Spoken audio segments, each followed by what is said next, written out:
Hello दोस्तों, आप लोग का स्वागत है मेरे यूट्यूब चैनल में। मैं भोला कुमार आज आप लोग के लिए ज्योमेट्री सर्कल का पार्ट 2 लेकर आया हूं, जिसमें बहुत सारे इंपॉर्टेंट क्वेश्चन को कवर किया गया है। और अगर आप मेरा पार्ट 1 का वीडियो नहीं देखे हैं सर्कल का, तो आप डिस्क्रिप्शन में जाकर मेरा पार्ट 1 का वीडियो देख सकते हैं और उसके बाद आप पार्ट 2 का देखिएगा, जिसके वजह से आपका पूरा क्वेश्चन सर्कल का कवर हो जाएगा। और मैं इतना गारंटी के साथ बोल सकता हूँ कि अगर आप मेरा दोनों वीडियो यानी सर्कल का देख लेते हैं तो उससे बाहर एक भी क्वेश्चन आपका एनटीपीसी CBT 2 से बाहर नहीं जाएगा, क्योंकि आज का जो एग्ज़ाम गया है उसमें बहुत सारे इजी क्वेश्चन को कवर किया गया था आपका मैथ से। मैथ में ज़्यादा टॉप क्वेश्चन आपका एक भी नहीं पूछा जा रहा है। इसी वजह से मैं आप लोग को बोल दे रहा हूँ कि आप ज्योमेट्री का वीडियो टोटल मेरा देख कर जाइए, उससे बाहर एक भी क्वेश्चन नहीं जाएगा। तो चलिए आज का जो फर्स्ट क्वेश्चन है उसको शुरू करते हैं। जो फर्स्ट क्वेश्चन है आप देख सकते हैं, बोल रहा है दो समान त्रिज्या वाले वृत्त यदि एक दूसरे के केंद्र से गुजरे तब उभयनिष्ठ जीवा की लंबाई ज्ञात करना है। क्या बोल रहा है? दो समान त्रिज्या वाले वृत्त यानी दोनों वृत्त का क्या है, त्रिज्या समान है। जैसे एक ये है, यदि एक दूसरे के केंद्र से गुजरे, जैसे इसका ये केंद्र हो गया तो इसके केंद्र से दूसरा को हम गुजार दे रहे हैं। जिसे हम गुजार दिए, थोड़ा टेढ़ा बन गया है तो उसको आप ध्यान में नहीं रखिएगा। और यहाँ पर आप देख सकते हैं ये इसका केंद्र हो गया, क्योंकि ये जो है आपका वृत्त इस वृत्त के केंद्र से गुजरा है और ये जो वृत्त है इसके केंद्र से होकर गुजरा है। तो अगर आपसे पूछा जाए तो यही ना इन दोनों का त्रिज्या हो गया जी, क्योंकि केंद्र से आपका परिधि हो गया ये, और इसके लिए ये केंद्र से परिधि हो गया ये, तो दोनों का त्रिज्या समान है यानी r है। तो इसमें जो उभयनिष्ठ जीवा पूछा जा रहा है, उभयनिष्ठ जीवा कौन सा है? ये वाला है आपका उभयनिष्ठ जीवा। तो उभयनिष्ठ जीवा का आपसे लंबाई पूछा जा रहा है, तो इसमें क्या रिलेशन होता है उसको आप देख लीजिए। आप डायरेक्टली आप इसको इस तरह से जीवा की लंबाई बराबर √3 × r आप लिख सकते हैं। यहाँ से भी आपका क्वेश्चन रेलवे में बार बार पूछता है, जिसके वजह से आप इसको नज़रअंदाज नहीं कर सकते हैं। तो चलिए एकदम आ जाइए इस पर क्वेश्चन हम लोग देखते हैं धांसू तरीके से आप कैसे सोल्व करते हैं। जैसे अगर मान के चलिए इसमें दिया है r बराबर 6 सेंटीमीटर है, तो आप जीवा की लंबाई इजीली निकाल सकते हैं। जीवा की लंबाई अगर आपसे पूछ दिया तो आप निकाल दीजिए एकदम धड़ाम धड़ोम, एकदम √3 × r कर दीजिए, √3 × 6 कर दीजिए, 6 √3 सेंटीमीटर। इस तरह से आप क्वेश्चन को इजीली चुटकी में उड़ा सकते हैं, कोई दिक्कत नहीं है। चलिए आगे बढ़ते हैं, नेक्स्ट क्वेश्चन जो है आगे। चलिए नेक्स्ट क्वेश्चन जो आपका सेकंड नंबर क्वेश्चन है, यहाँ से भी क्वेश्चन आपका आता है एग्जाम में। बोल रहा है दो सकेंद्रीय वृत्त की त्रिज्या 9 सेंटीमीटर है और 15 सेंटीमीटर है। यदि बड़े वृत्त की जीवा छोटे वृत्त की स्पर्श रेखा हो तो जीवा की लंबाई ज्ञात करना है। जैसे आप नॉर्मली एक कर लीजिए ड्रॉ, ये आपका छोटा वृत्त हो गया और एक बड़ा जो वृत्त है इस तरह से आप इसको बना लीजिए, और ये जो है इसकी जीवा जो है इसको स्पर्श कर रही है। तो इस तरह से देखिए, और ये मान के चलिए ये दोनों वृत्त का एक केंद्र हो गया, और इसकी जो लंबाई है यहाँ दिया है दो सेकेंडरी वृत्त की, ये आपका 9 सेंटीमीटर है, और ये आपका जो है बड़ी वृत्त की जो त्रिज्या है वो 15 सेंटीमीटर है। ये आपका 15 सेंटीमीटर हो गया। तो आपसे क्या पूछा जा रहा है, ये जो जीवा की लंबाई है यानी ये भी जो है इसका लेंथ बताना है आपको। तो आपको पता होना चाहिए ये जो जीवा है केंद्र से अगर इस पर हम लंबवत ड्रॉ करते हैं तो इसको 2 इक्वल पार्ट में डिवाइड करता है और ये 90 डिग्री का कोण बनाता है। तो 90 डिग्री के सामने का जो कोण होता है वो कर्ण होता है, और एक दे दिया है आपका लंब दे दिया है। तो आप इजीली इसका वैल्यू आप निकाल सकते हैं यही का। तो कैसे निकालिएगा? यही बराबर रूट कर्ण स्क्वायर माइनस लंब स्क्वायर।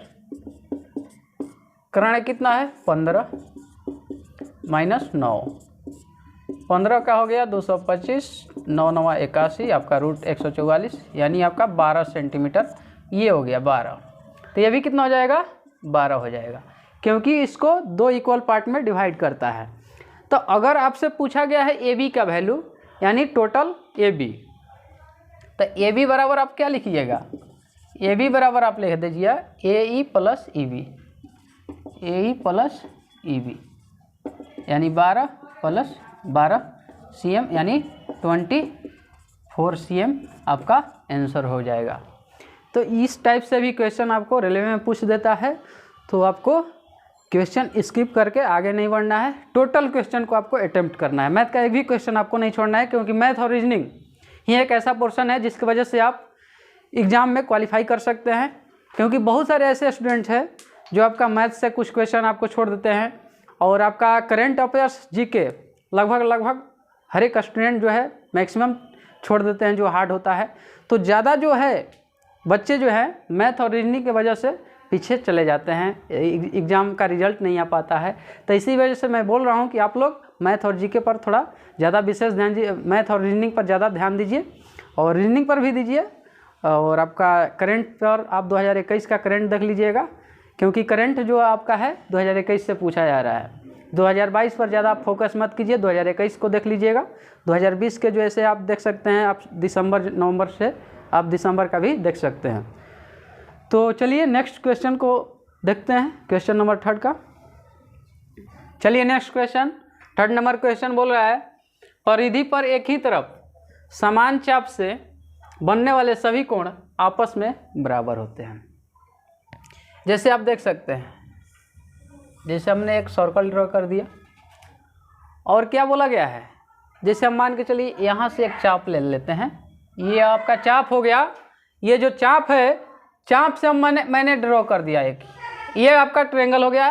ट्रायंगल नहीं, आप इस पर एक सेम चाप से एक कोण बना दिए, अंतरित कर दिए। और एक हम क्या बोल रहे हैं कि यहीं से आप यहाँ से इस तरह से आप बना लिए, तो फिर इसमें क्या रिलेशन हो जाएगा। जैसे मान के चलिए इसको हम A और B मान लिए, और यहाँ पर एक C और D ले लिए, तो यहाँ पर एक परिधि जो है, यहाँ पर परिधि पर एक C एंगल बन रहा है और एक D एंगल बन रहा है। तो आप इजीली बोल सकते हैं सेम चाप पर बने जो कोण होता है वो दोनों क्या होता है, इक्वल होता है, यानी एंगल C बराबर एंगल D हो जाएगा।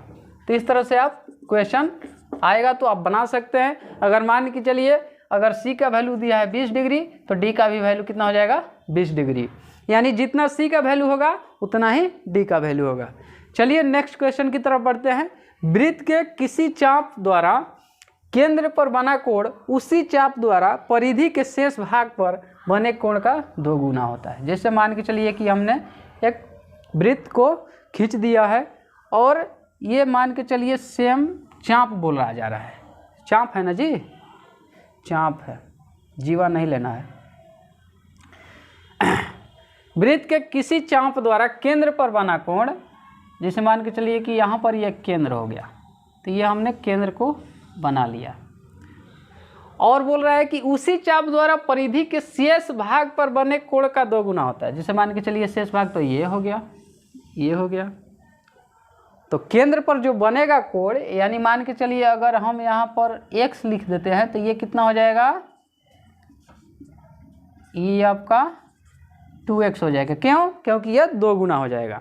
जैसे मान के चलिए अगर आपको a बराबर दे दिए हम 30 डिग्री, तो अगर हम आपसे पूछ दें एंगल COB का वैल्यू, यानी केंद्र का कोण जो है उसको अगर हम आपसे पूछ लेते हैं, तो आप क्या कीजिएगा, 2 गुना कर दीजिएगा। अगर 30 है तो यहाँ 60 कर दीजिएगा, अगर 45 दे दिए हैं तो यहाँ पर 90, अगर 60 है तो 120।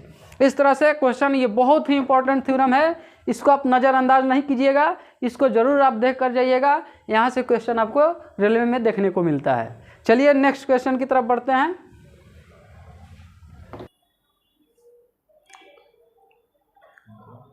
हो गए। चलिए नेक्स्ट जो क्वेश्चन है 5 नंबर जो है, वृत्त की बराबर जीवाएं केंद्र पर बराबर कोण अंतरित करती है। देख लेते हैं। जैसे मान के चलिए एक हम लोग वृत्त ड्रॉ कर दिए हैं, बहुत छोटा हो गया वृत्त, इसको थोड़ा बड़ा करते हैं।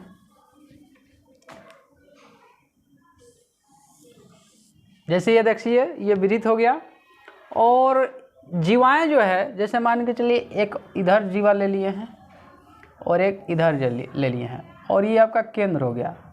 तो केंद्र से अगर हम जो बना रहे हैं, ये एक इसका भी बन जाएगा, यानी जैसे मान के चलिए AB है एक जीवा, एक इसका CD जीवा है, और केंद्र पर जो कोण बन रहा है एक इसके द्वारा जीवा CD के द्वारा और जीवा AB के द्वारा इधर, ए बी का केंद्र कौन है, इधर है, और सी डी का केंद्र ये है।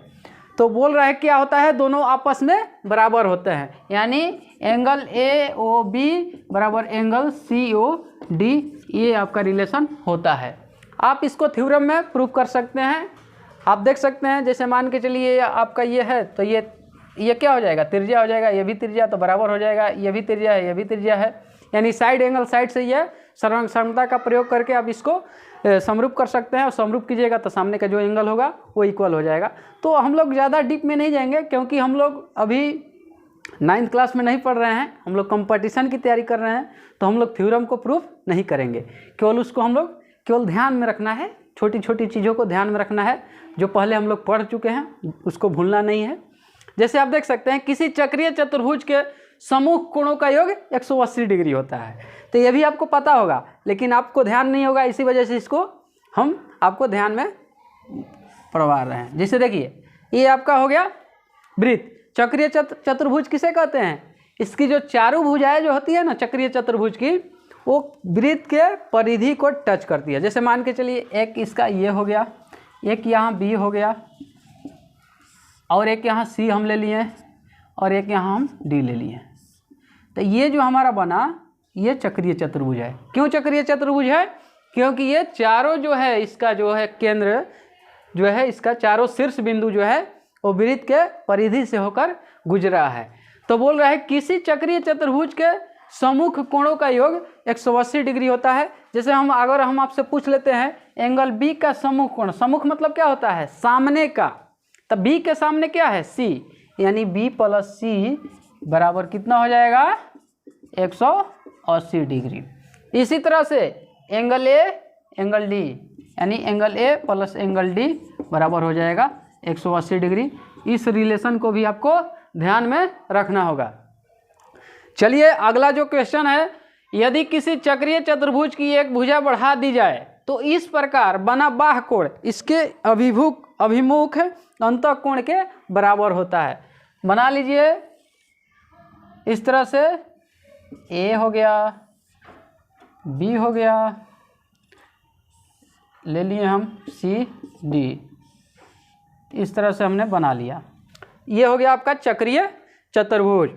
आगे हम इसको बढ़ा दिए हैं, यही ना बोल रहा है जी, कि किसी एक भुजा को बढ़ा दिया गया। जैसे हम इसको बढ़ा दिए कहाँ तक, बिंदु ई तक, तो यहाँ पर जो बाहर का अंतःकोण बन रहा है, ये वाला कोण, इसके ये जो आपका क्या हो गया, बाह्य कोण बन रहा है, और बाह्य कोण इसके अभिमुख अंतःकोण के बराबर होता है। यानी अंदर में कौन हो गया, ये हो गया, इस कोण का अंतःबहिमुख कौन है, ये वाला कोण हो गया। तो क्या होगा, ये दोनों एक दूसरे के बराबर होंगे, यानी एंगल बी बराबर एंगल सी हो जाएगा। इस रिलेशन को भी आप ध्यान में रखिएगा। यहाँ से क्वेश्चन आपको मिलेगा देखने के लिए, इसी वजह से टोटल चीज़ को हम बता रहे हैं, छोटी छोटी चीज़ों को। चलिए आगे बढ़ते हैं। नेक्स्ट आपका जो क्वेश्चन है एकांतर खंड प्रमेय, ये आपका बहुत इंपॉर्टेंट है।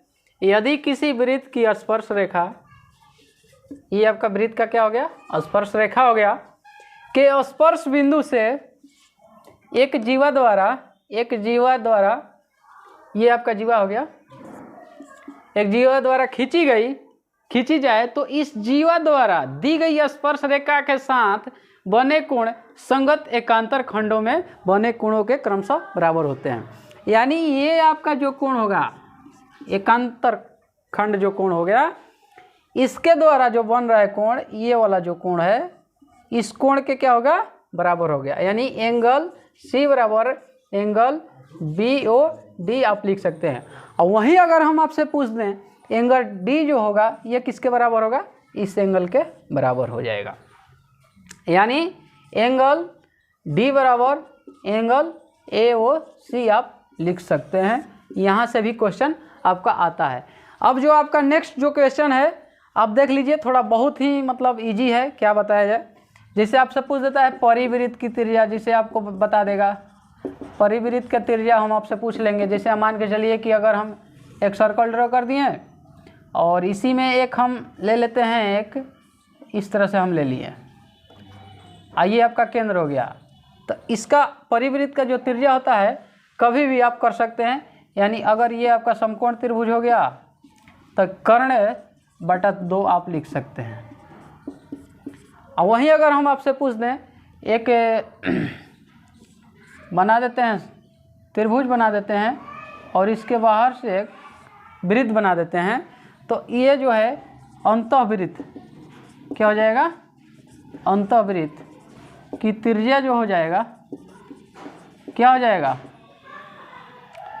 लंब प्लस आधार माइनस कर्ण बटा 2।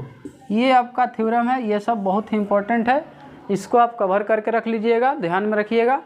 यहाँ से भी क्वेश्चन आपको देखने को मिल जाता है, तो इसी वजह से हम लोग एक भी क्वेश्चन को इग्नोर नहीं करेंगे, सभी क्वेश्चन को बढ़िया से देखेंगे ताकि आगामी एग्जामों में हमको कोई दिक्कत ना हो और बढ़िया से बढ़िया मार्क्स आ सके।